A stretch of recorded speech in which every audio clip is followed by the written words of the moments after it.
এই দেখতে পাচ্ছেন 24 দিনের মুরগি, কোনো সর্দি বা হাগা বেমার এখনও মুরগির হয় নাই। মুরগি পালতে হলে, পোলট্রি মুরগি পালতে হলে, ফার্মের মুরগি পালতে হলে অল্প নিয়মকানুন জানতে হবে। পয়লা নম্বর সর্দি হবে। সর্দিটা মানে অন্য জায়গার মানুষ আসলে হাত দিয়ে ঘরে ঢুকতে দিবেন, তাহলে মুরগির বেমার আজার কম হবে।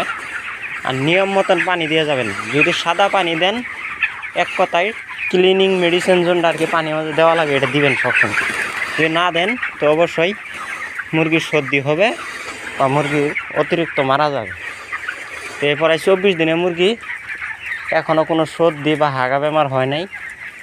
যদি নতুন নতুন ভিডিও পাইবার চান, চ্যানেলটার অবশ্যই সাবস্ক্রাইব করবেন। দেখতে পাচ্ছেন মুরগি, আর এই যে এইভাবে বুসির ধাক্কা দিলে বুসি পাও মারা হয়ে যাচ্ছে।